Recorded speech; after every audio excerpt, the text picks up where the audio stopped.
महाराज जी, आपके चरणों में कोटि कोटि प्रणाम। महाराज जी, मैं नाम जप निरंतर करने का प्रयास करता हूँ, परंतु महाराज जी मेरा मन कुछ क्षणों के लिए विचलित हो जाता है और वो आप में, महापुरुषों में संशय कर बैठता है, जबकि मैं ये नहीं चाहता हूँ। महाराज जी ऐसे में देखो, मन का कार्य है कि वो माया के अधीन होकर भगवत मार्ग में बाधा खड़ी करता है। मन ही संसार में बंधन और मोक्ष का कारण है। तो मन का जब हम कनेक्शन किसी संत महात्मा से जोड़ते हैं, शास्त्र से जोड़ते हैं, भगवान से जोड़ते हैं, तभी हमारे अंदर अध्यात्म जागृत होता है। अध्यात्म जागृत होगा तो मन मरेगा, मन को मनमानी करने को मिलेगा नहीं, तो विपरीत तो पैदा ही करेगा। जहां से कनेक्शन, उस कनेक्शन को काटेगा। तो अब उसके ऊपर बुद्धि है, मन के ऊपर। अब बुद्धि को इतना प्रवीण रखो कि वो संशय न कर पावे, नहीं तो संशय आत्मा विनश्यति। जब कनेक्शन ही कट गया तो फिर अध्यात्म कहां से आएगा?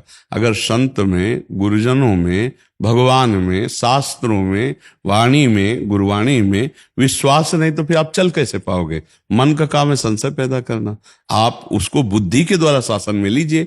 मन के ऊपर बुद्धि है, और जब बुद्धि संशय करने लगे तब फिर समझ लेना चाहिए कि अब कोई महापाप उपस्थित हो गया, अब हमारी दुर्गति होगी। बुद्धिनाशात प्रणश्यति, अब निश्चित पतन हो जाएगा। नहीं, हाँ, क्यों संशय करता है मन? उसको डांट लगाओ। किस बात का संशय करता है? आपको कभी गलत बताया गया क्या? आपको किसी भी तरह से छल कपट नजर आया क्या? संशय कैसे कैसे ऐसे कर सकते हो? संशय डांट नहीं सकते अपने मन को? अगर हमारा मन गलत जाएगा, आज इधर हम नहीं रोक पाए तो कल बहुत जगह गलत जा सकता है। हम इसको डांटें, इसको फटकारें, ऐसा है क्या मन कि जो चाहे वो करवा सकता है? फिर तो तुम किस बात के परमार्थ के पति को जो मन आए सो हम थोड़ी करेंगे, हम शासन में रखेंगे मन को।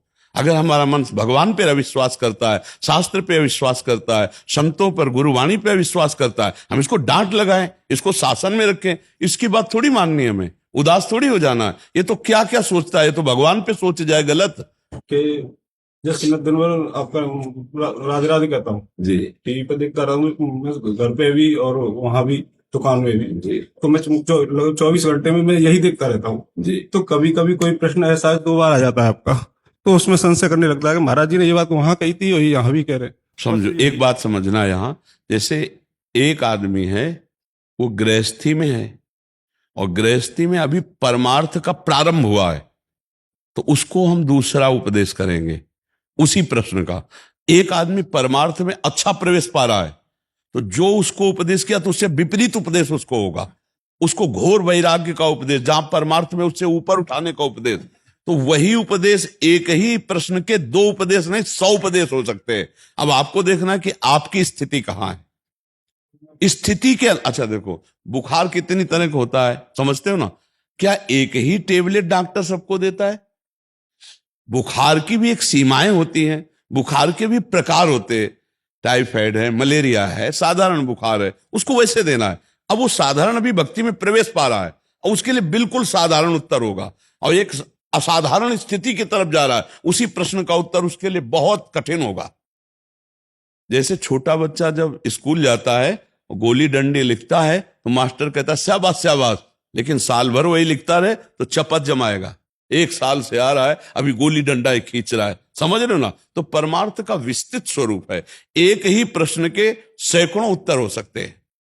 जैसे एक है कि आप मासिक धर्म में कभी ठाकुर जी को छुएंगे नहीं, रसोई नहीं बनाएंगे।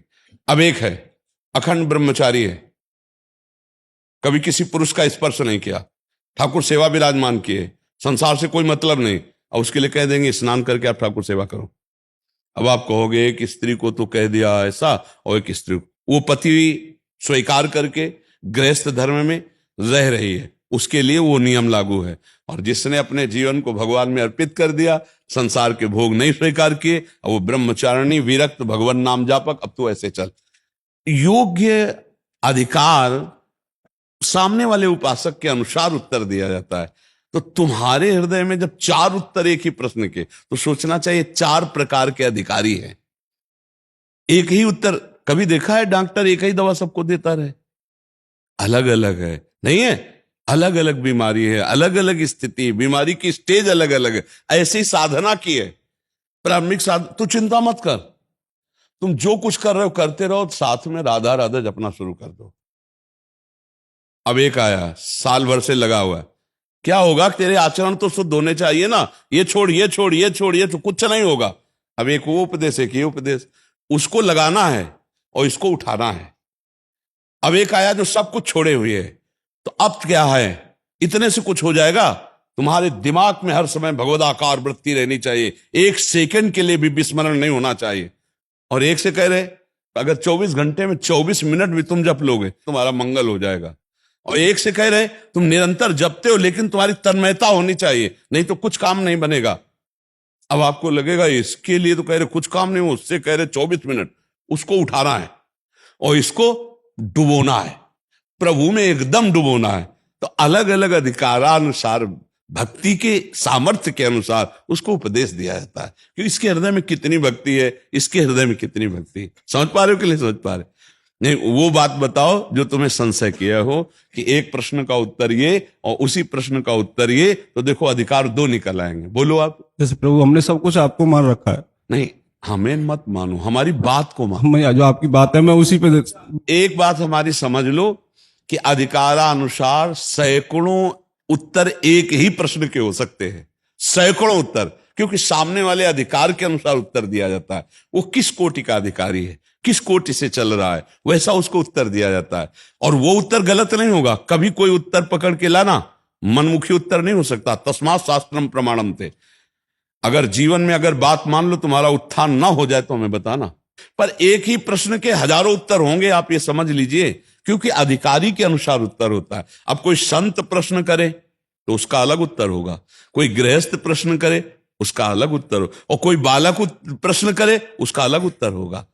और गृहस्थ में भी है वो किस कोटि का भगत है। हम जैसे किसी को देख रहे हैं 5 साल से, हम उससे ठीक से बात नहीं करेंगे, हम उससे कड़वी बात करेंगे कि 5 साल हो गए तुम्हें सत्संग सुनते, अभी यही क्यों में फंसे हुए हो। और एक नया आदमी, धन्यवाद आपको कि कम से कम आपने अध्यात्म की बात की, तो आपको लगेगा एक नया आदमी कह रहा है उसके लिए धन्यवाद, और ये 5 साल से अध्यात्म में चल रहा है उसकी कटिया खड़ी करे। ये हमारे उद्देश्य को समझ रहा है कि हमको कहां पहुंचाना है, उसको समझ रहे ना। तो इसलिए जब कभी तुम्हें संशय लगे तो खुद आके पहले प्रश्न लिख लिया, महाराज इस प्रश्न में ये बोले थे और इस प्रश्न में ये बोले थे, तो दोनों का उत्तर हम तुम्हें समझाएंगे। 1 मिनट लगेगा समझने में। अब आपकी जितनी बुद्धि उसके अनुसार आप समझते हो, और यहां भागवतिक बुद्धि से जितना उत्तर हो रहा है उसको समझने की चेष्टा करो, क्योंकि हम बुद्धि से नहीं बोलते। ये प्रवाह चल रहा है, प्रवाह। हाँ, ये बुद्धि का ज्ञान नहीं। कक्षा 9 पढ़े गांव के स्कूल में, कक्षा 9। ये जो ज्ञान सुन रहे हो ना, ये पोथी पत्रा वाला नहीं है, ये प्रवाह है। प्रवाह बोलते रहो, प्रश्न बोलते रहो, उत्तर निकलते रहेंगे। वो भागवतिक है, ये कोई ऐसे बुद्धि से थोड़ी, हाँ ऐसे अटकल लगाने वाला, बोलो और आधा प्रश्न हुआ उत्तर निकल गया, वो भगवान दे रहे। और उस प्रश्न के उत्तर को समझ लो, तुम्हारा परम कल्याण हो जाएगा। 15 लोग यहां सुनो और 15 लाख बाहर सुनो, और सबका मंगल हो, सबका कल्याण हो, सबका आनंद हो। समझ पा रहे हो?